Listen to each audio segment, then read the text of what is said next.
And now an autumn equinox blessing, adapted from the words of Christine C. Robinson and Viola Abbott.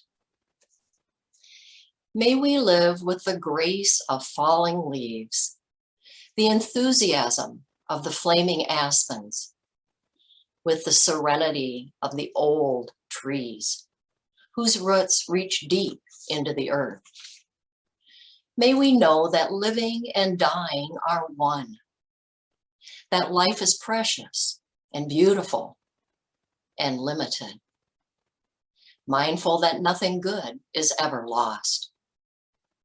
May we see in the ways of nature a way for ourselves as we embrace the cooler nights that take us into winter's chill and life around us slowly retreats and goes to sleep.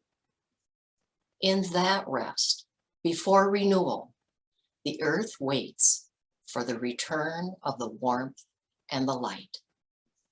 May it be so.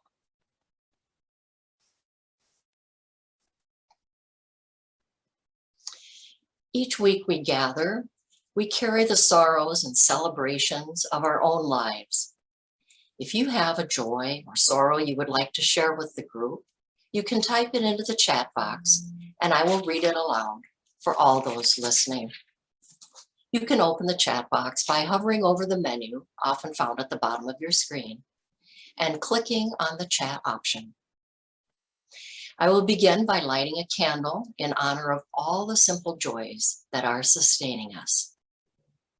I will light another candle in honor of the personal and shared sorrows and hardships that we might be carrying.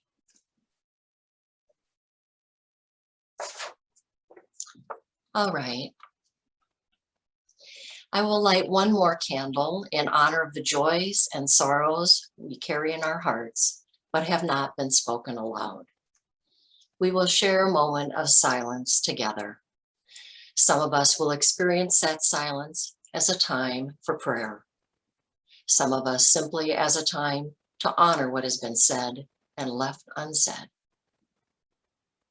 I invite you into a silence of your understanding.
The first reading is a quote by the Reverend Dr. Francis Sink.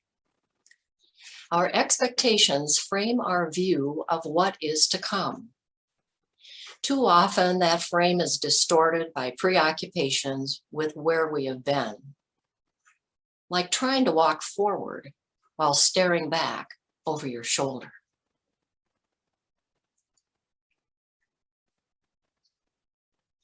The second reading is taken from Adrienne Mary Brown's book, Emergent Strategy, Shaping Change, Shaping Worlds. We learn to be quiet, polite, indirect, and submissive, not to disturb the status quo. We learn facts out of context of application in school. How will this history, science, math show up in our lives, in the work of growing community and home? We learn that tests and deadlines are the reasons to take action. This puts those with good short-term memories and a positive response to pressure in leadership positions. leading to urgency-based thinking, regardless of the circumstance. We learn to compete with each other in a scarcity-based economy that denies and destroys the abundant world we actually live in. We learn to deny our longings and our skills and to do work that occupies our hours without inspiring our greatness. We learn to manipulate each other and sell things to each other rather than learning to collaborate and evolve together. We learn that the natural world is to be manicured, controlled, or pillaged to support our consumerist lives. Even the natural lives of our bodies get medicated, pathologized, shaved, or improved upon with cosmetic adjustments. We learn that factors beyond our control determine the quality of our lives. Something as random as which skin, gender, sexuality, ability, nation, or belief system we are born into. And that sets a path for survival and quality of life. Perhaps the most egregious thing we are taught is that we should just be really good at what's already possible and leave the impossible alone.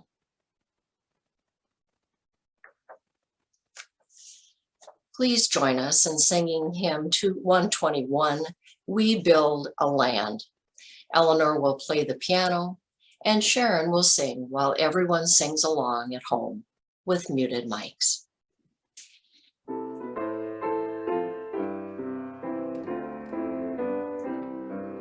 We'll build a land where we bind up the broken. We'll build a land where the captives go free, where the oil of gladness dissolves all mourning.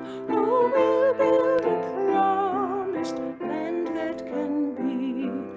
Come, build a land where sisters and brothers, anointed by God, may then create peace, where justice shall roll down like waters, and peace like an ever-flowing stream.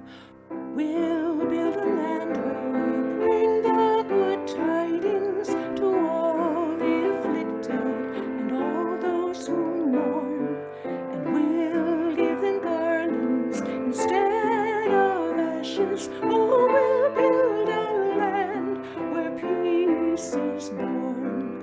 Come, build a land where sisters and brothers, anointed by God, may then create peace, where justice shall roll down like waters, and peace like an ever-flowing stream. We'll be a land building up ancient cities, raising up devastations from old, restoring ruins of generations. Oh, we'll build a land of people so bold. Come, build a land where sisters and brothers, anointed by God, may then create peace, where justice shall roll down like waters, and peace like an ever-flowing stream. Come, build a land where the mantles of praises resound from spirits once faint and once weak, where like oaks of righteousness stand her people. Oh, come build the land, my people we seek. Come build a land where sisters and brothers, anointed by God, may then create peace, where justice shall roll down like waters, and peace like an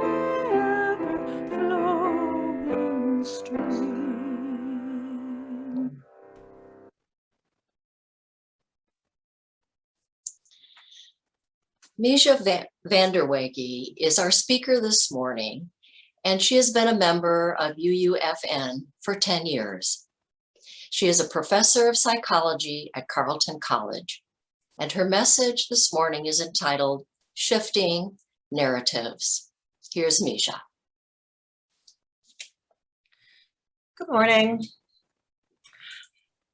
This summer, I spent each Wednesday morning working at Springwind Farm, where my family has a community-supported agriculture, CSA, share.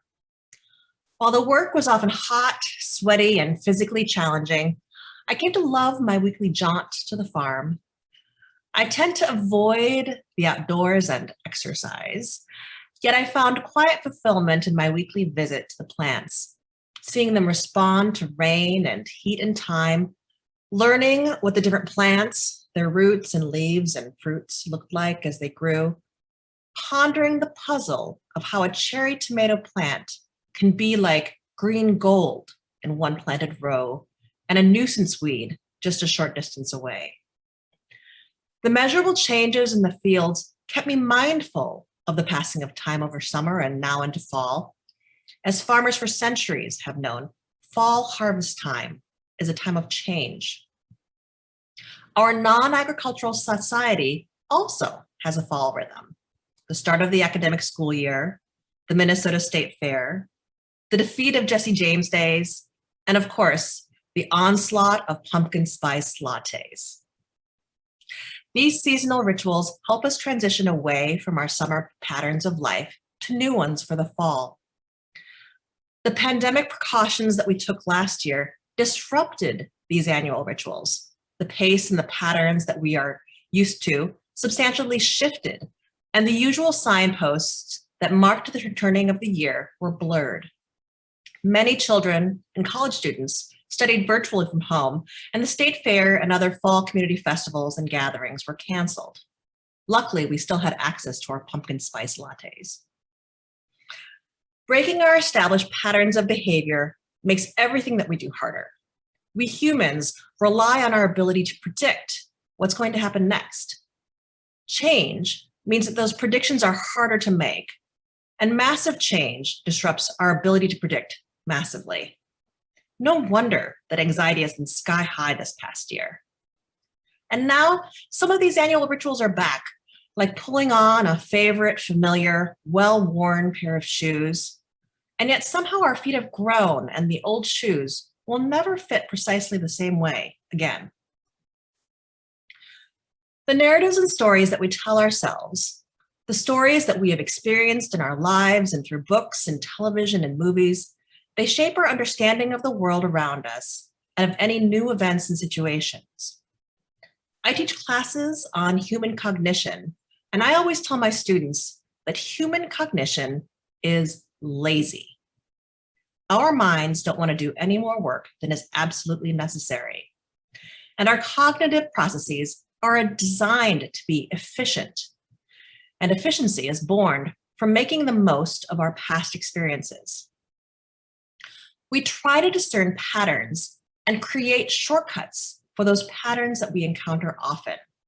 So for example, if I see something that looks like a chair, I assume it's a chair and I expect that I can sit on it. Now I've encountered a lot of things that look like chairs in my life, and very few of them have ended up not being chairs or not being chairs that I could sit on. So my assumption about being able to sit on a chair is a pretty statistically sound choice. And this kind of categorization happens with people too.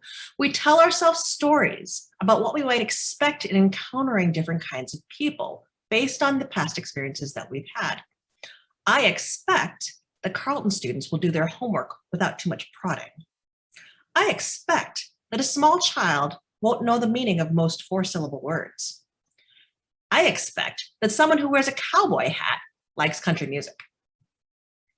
Our stories and expectations can change based on new experiences and information, but if nothing disrupts these stories, say if we have minimal contact with the person that we just met, we just go on our merry way, content that our assumptions were correct and reinforcing the stories that we tell ourselves about small children or about people who wear cowboy hats. We have stories and expectations for our daily activities and encounters too.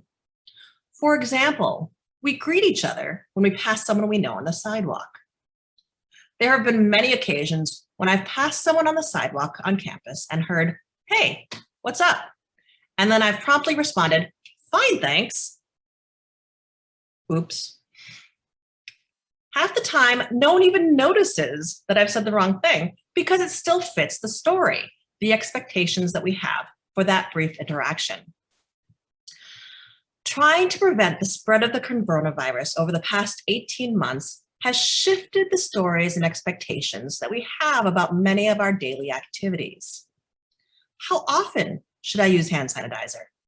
Do I wear a mask or not? How close should I stand to someone else? Can I hug people? Our interpersonal expectations for ourselves and others are all over the place, and that has been discomforting. Stories that we know are comforting. I know that I like to read and watch stories that fit the genres and tropes that I am familiar with. I'm even one of those people that will reread my favorite novels over and over again because I find it comforting. One of my favorite short stories is entitled "The Ones Who Walk Away from Amalas," written in 1973 by award-winning science fiction author Ursula K. Le Guin. In this story, Le Guin paints a vivid picture of a utopian society in which everyone is happy and fulfilled, joyful and creative, and wants for nothing. But the price paid for this utopia is that a single child exists in a dark and dirty room, never experiencing kindness, feeble-minded and uneducated, neglected and miserable, terrified and confused. Every adolescent and adult who lives in Amalas must make the Faustian bargain to tolerate the misery of this one child, because that misery is what allows everyone else in the society to have their utopia. Le Guin writes, "They all know the child is there, all the people of Amalas. Some of them have come to see it. Others are content merely to know that it is there. They all know that it has to be there. Some of them understand why, some do not, but they all understand that their happiness, the beauty of their city, the tenderness of their friendships, the health of their children, the wisdom of their scholars, the skill of their makers, even the abundance of their harvest and the kind weathers of their skies, depend wholly on this child's abominable misery." Most people rationalize the treatment of the child, reasoning that it isn't even capable of experiencing real joy, or that it had lived in fear too long to know anything else. They then honor the child with the nobility of their architecture, the poignancy of their music, and the profundity of their science, since without the child, none of it would be possible. And then the story ends with the acknowledgement that there are occasionally some people who learn of the child and don't go home. They fall silent and they leave Amalas. They walk ahead into the darkness and they do not come back. They seem to know where they're going, the ones who walk away from Amalas. Many readers see themselves and contemporary society reflected in the citizens of Amalas. They see themselves as the people who are willing to make a sacrifice to tolerate the absolute misery of an innocent for the benefit of everyone else.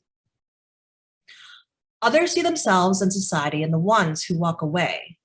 They see themselves as people who reject social norms and break away from society entirely so as not to condone society's misdeeds.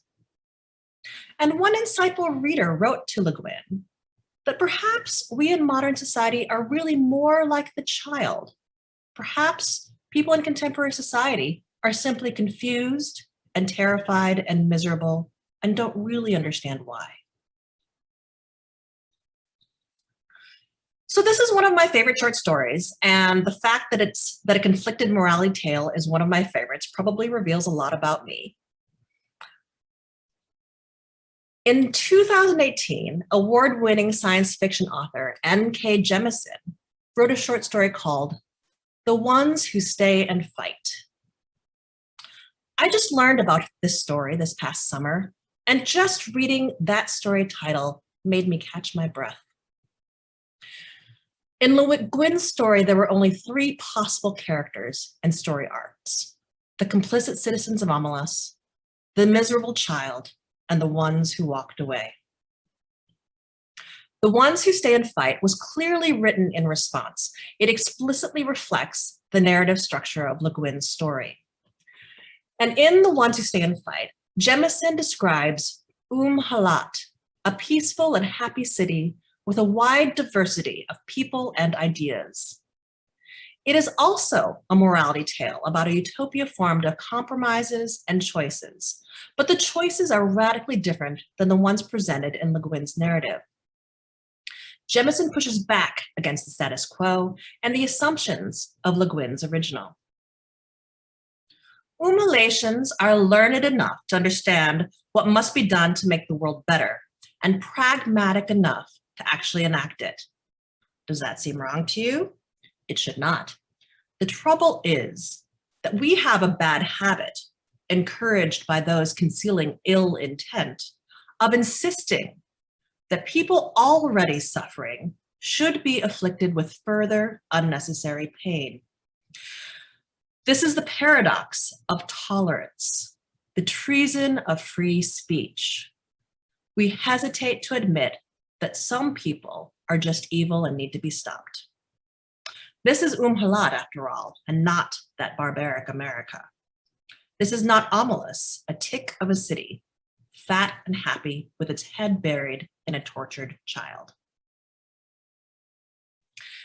The diversity of experience and abilities and ideas in Halat is a strength that is widely celebrated. Jemisin writes, "What shocks the young citizens of Halat is the realization that once those differences of opinion involved differences in respect, that once value was ascribed to some people and not others, that once humanity was acknowledged for some and not others. Every soul matters, and even the idea that some might not is anathema." In fact, in the story, the notion that some people are more worthy than others is referred to as a disease, one that is contagious and deadly, and one that needs to be isolated and eliminated. Controlling this disease is the moral choice made by those of Halat. Jemisin writes, "There is only one treatment for this toxin once it gets into the blood: fighting it, tooth and nail, spear and claw, up close and brutal. No quarter can be given, no parole, no debate." What I loved about this story was how it took something that I loved and challenged its underlying assumptions, opening my eyes to a different set of choices and new possibilities. Why had I never asked why no one had ever stayed in Omelas and helped the child?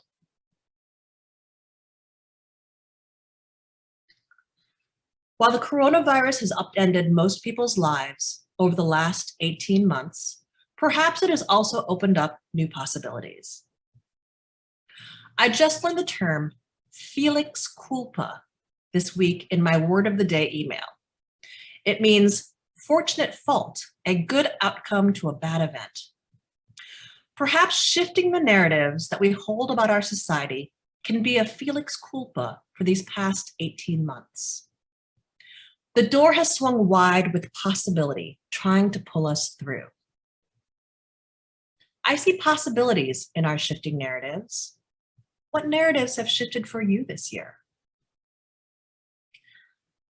The reading from Adrienne Mary Brown mentions some of the narratives that she sees in our culture.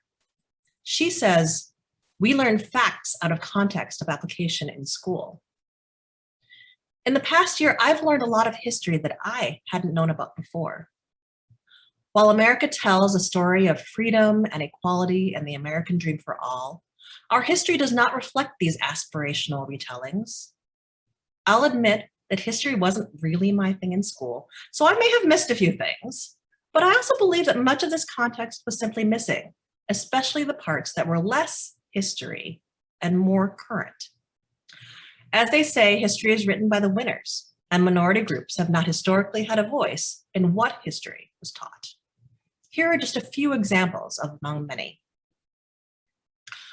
I was adopted from South Korea in 1974, a mere 9 years after the elimination of immigration restrictions on people from Asian countries in 1965, restrictions that had been in place in some form since 1882. 10 years before I came to the United States, I would not have been allowed to immigrate. Indian boarding schools were still operating into the 1980s. These were institutions that separated Native children from their families with the goal of assimilation. In other words, the goal of eliminating Native cultural practices. Native tribes and families are still reckoning with the loss of cultural knowledge and family practices lost to the boarding school era. The opportunities granted to veterans after World War II with the GI Bill were not granted to non-white Americans. White veterans were able to purchase homes and earn university degrees with support from the bill, while Black veterans were generally not.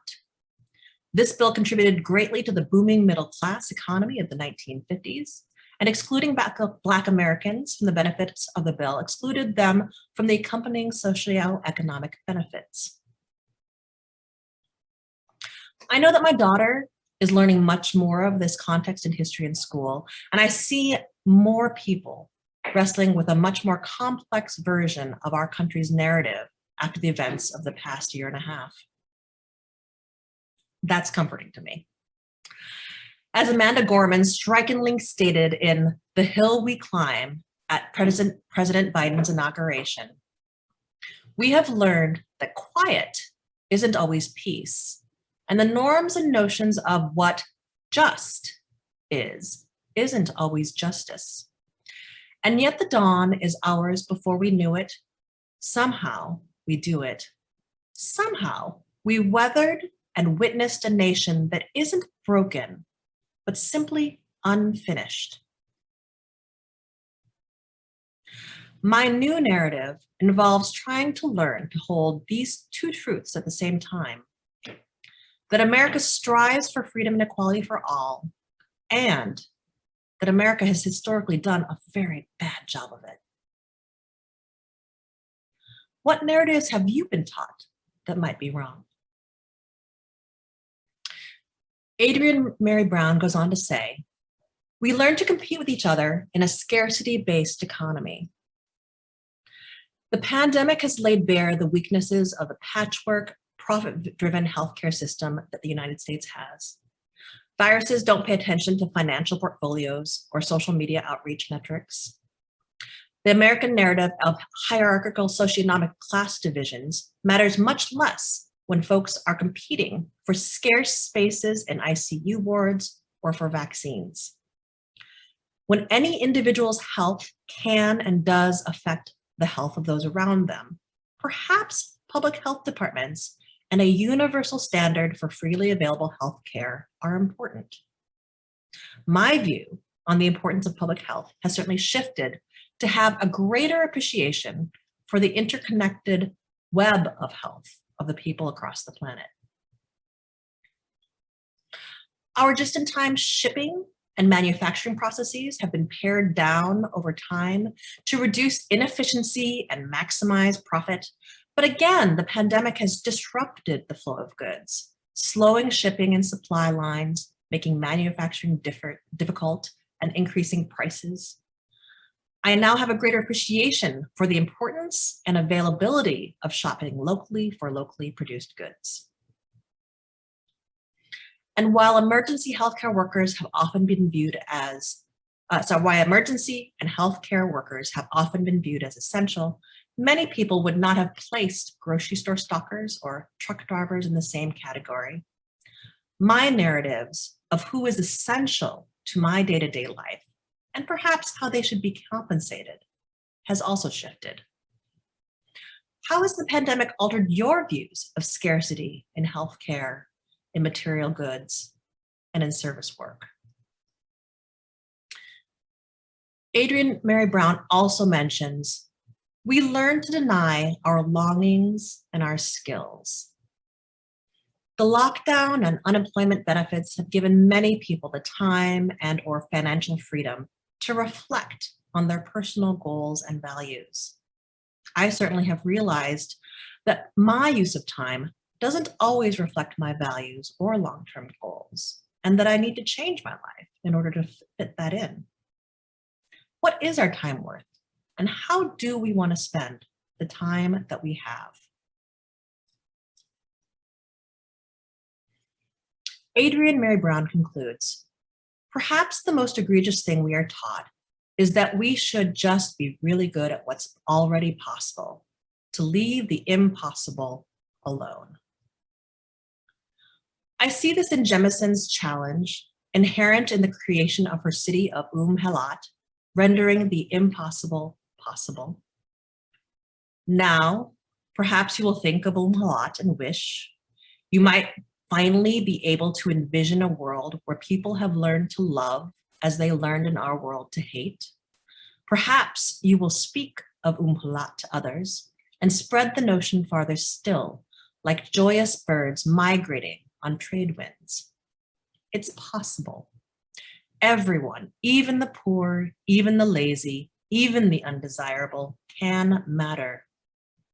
Do you see how just the idea of this provokes utter rage in some? That is the infection defending itself. Because if enough of us believe a thing is possible, then it becomes so. So don't walk away. Here is my hand. Take it, please. Now, let's get to work. May it be so.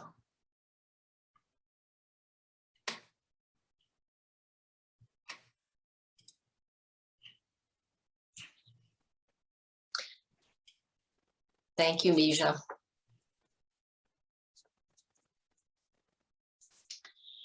Jim Scott will now play his guitar and sing May Your Life Be as a Song. This is his own arrangement of a Russian folk song. Song for going our separate ways. Our time together comes to an end, and the service begins.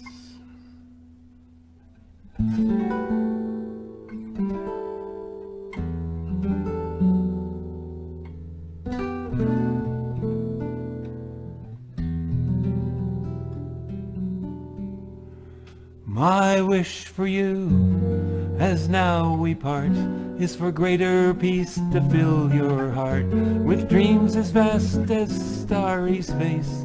So hurt and anger know no place. May truth be shared and wounds be healed, and joy for living be revealed. Through every fate and circumstance, may hope lead weary steps to dance, and may your life be as a song, resounding with the dawn, to sing awake the light, then softly serenade the stars, ever dancing circles in the night.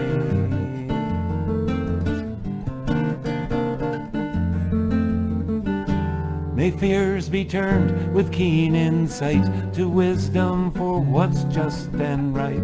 Where sorrow grows, compassion strong, and pains will pass before too long. May the bounds of our diversity serve a richer harmony. May courage hold your heart so true to smile on love when it smiles on you. And may your life be as a song, resounding with the dawn, to sing awake the light, then softly serenade the stars, ever dancing circles in the night.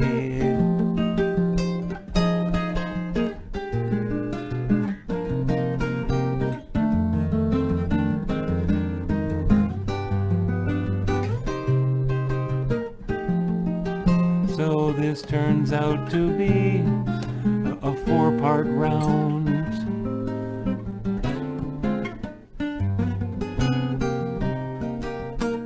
Let's try it. And may your life be as a song. Someone can start again. Resounding with the dawn, to sing awake the light, then softly serenade the stars, ever dancing circles in the night. Ever dance, and may your life be as a song, resounding with the dawn, to sing awake the light, then softly serenade the stars, ever dancing circles in the night, ever dancing circles in the night, ever dancing circles in the night.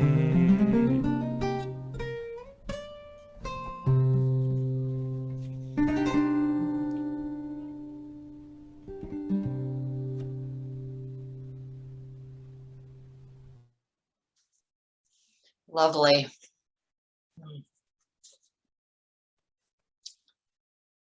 And now on to the offering.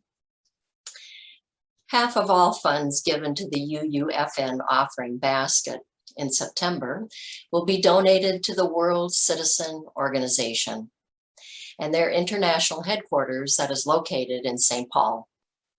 The main mission is to empower communities to educate for a just and peaceful world.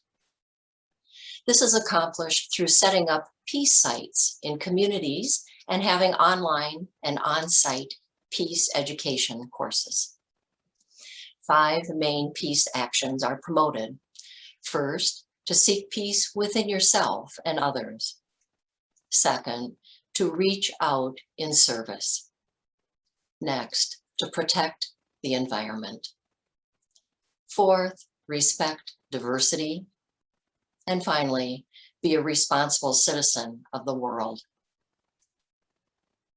As mentioned earlier, UUFN is joining them in this effort by becoming a peace site in Northfield, and it will be this next Tuesday, September 21st. It's the International Day of World Peace. To contribute to the UUFN offering basket, make your check out to UUFN with offering basket on the memo line and mail it to UUFN, Post Office Box 363, Northfield, Minnesota 55057. Or you can donate now to UUFN via PayPal. From our website, uunorthfield.org, click on the Use This Donation For option and select Share the Plate. As always, thank you for giving as you are able.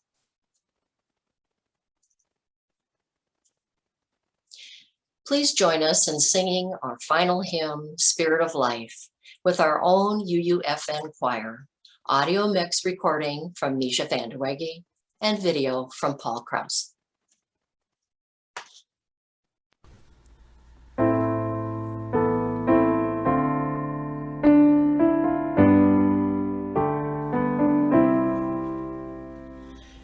In the hand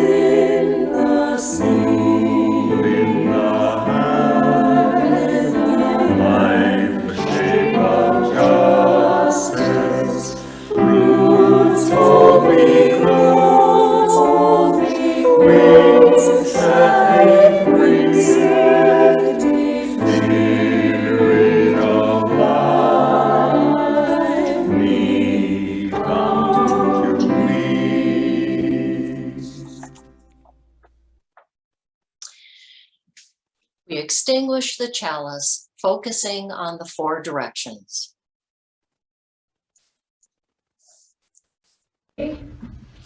We extinguish this flame, but not the light of truth, the warmth of community, or the fire of commitment.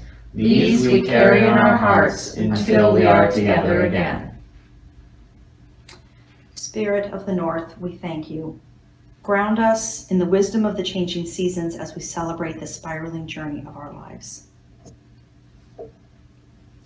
Spirit of the West, we thank you. Flow through us with a cooling, healing quiet, and bring us peace.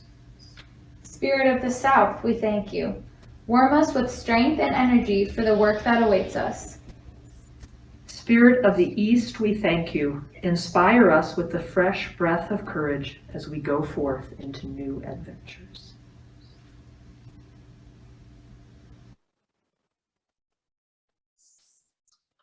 Go in peace.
Oh,